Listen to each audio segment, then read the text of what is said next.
Hi, Dr. Kristy Lamb here with Bold Health.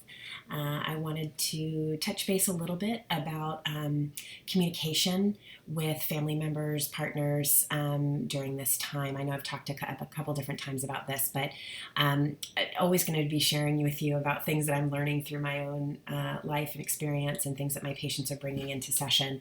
I just wanted to share a little bit about something that went on this weekend in my own family that I think was really important and just to kind of normalize what's going on. And I think the whole point of it is to say, can we really work hard to be compassionate, understanding, give the benefit of the doubt, and allow ourselves and the loved ones in our lives to be exactly where they are.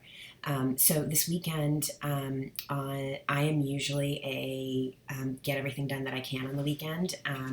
Wake up on Saturday morning and want to get everything cleaned and do all the house cleaning and get all the groceries done. And this weekend I just couldn't get it together to do that. I was exhausted from the week. I wasn't having much conscious anxiety, feeling anxious about the virus, but I just felt fatigued.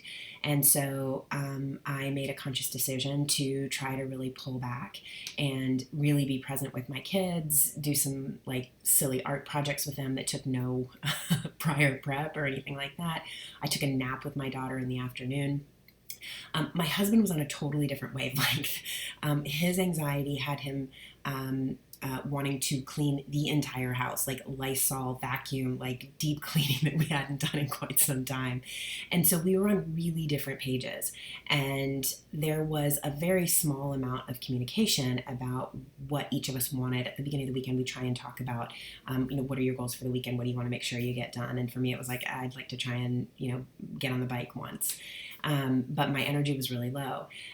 He was like, I want to clean the house from top to bottom. I was like, okay, great, go for it. Like, I'm not going to get in your way. The problem is that because we hadn't really communicated, I was feeling really guilty about not engaging as much as he was in the cleaning, when that's normally kind of my go-to on the weekends, and he gets kind of annoyed with me for being so amped up on that. And I think he was really annoyed with me for not engaging as much as he wanted me to in this kind of big endeavor of kind of taking on the house. And he went all out. He did an amazing job, top to bottom, patio, everything, deep cleaning. That was how he needed to get his anxiety out. He needed to discharge it out by working, by kind of getting into this meditative place of cleaning, focusing on that. Whereas I needed to regulate my anxiety by recharging because I was feeling pretty exhausted.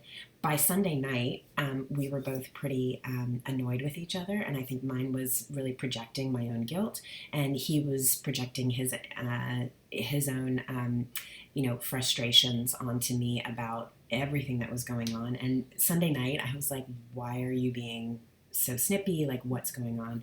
And he said, I don't know why I'm mad at you, but I just am. And so it was this great way for us to be able to start a conversation about what we were feeling, about where we were for the weekend. And at the time, he said he couldn't even, he's like, I don't even know why, but it was great because it meant he could communicate with me his frustration. And at the time, I was really frustrated with him as well. But I really was trying to keep this whole mantra in the midst of stay at home, take care of our kids, of giving the benefit of the doubt and recognizing that these behaviors and actions and the feelings that are coming up right now may not be about what's initially being talked about. I don't think that my husband's anger at me for not, jumping on board for the deep cleaning was about that. It was about the fact that he is concerned that I'm still going into the office, and we had a great conversation about that. It's about the fact that he's cooped up, and there are a lot of things that he's having to take care of on his own in regard to homeschooling, those kind of things. And so it was really useful for him to first start the conversation by saying, I'm angry and I don't even know why.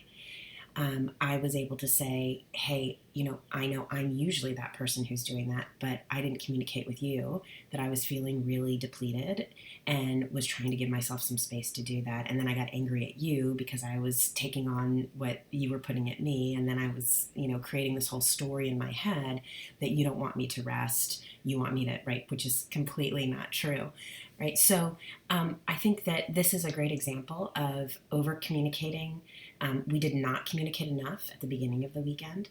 By the end of the weekend, feelings were really high, and when we let those feelings just be, when I didn't say, well, you shouldn't be angry, when I just said, okay, you need to be angry with me right now, I don't even know why, we could then start a conversation. When one person doesn't get defensive about the other person's feelings, we can just create the space to communicate about, to figure out what it's about, and to then connect. This is something I'm constantly preaching, is the idea that anger actually allows us to connect when we communicate about it. All too often, we think that we can only communicate about the things that we like. But in order to have a full relationship, I need to know not just what you like, but also what you don't like. So I need to know what you love, but I also need to know what makes you angry. And if we can't communicate about those things, our relationship only gets kind of halfway deep. When both are allowed, right, our relationship can really deepen and flourish. And there's almost nothing more connecting than being heard about your anger and it being not the anger necessarily being reciprocated, but it being validated and held and then worked through together, right? It says we're in this together, and it's not always going to be roses and sunshine, right? Sometimes it's going to be coronavirus and homeschooling. And how are we going to navigate this together? We're going to have to allow for all the feelings that come up and allow for there to be communication about this. Sometimes in the heat of the moment, those conversations can't happen.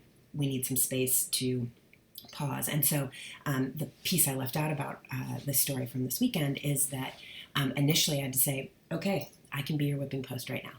If you just need to be angry, you just need to be angry. After that, once the defenses were down, we could have this conversation about kind of what's going on, where we're both feeling, how we're feeling depleted some days, and then energetic and wanting to clean the whole house. And it happened, sometimes we're in opposite places, as we were this past weekend. But I just wanted to share this idea that open communication, over communication, sharing what we're feeling, and opening the space that the feeling coming up in our partners and in ourselves may be about deeper fears or anxiety or deeper issues that we want to be able to talk about. These things being brought up is not a problem. It's a problem if we don't talk about them. It's a problem if we think we don't have problems in our relationship. It's only when we lay them on the table and say, hey, can we look at this, that our relationships can really thrive, flourish, and deepen. If there's anything coming up in your families and your relationships, please feel free to reach out and be happy to talk about it. Know that at Bold Health, we are open. We are seeing patients. We're here for you. We will get through this together. And please stay safe, stay in, and all the best.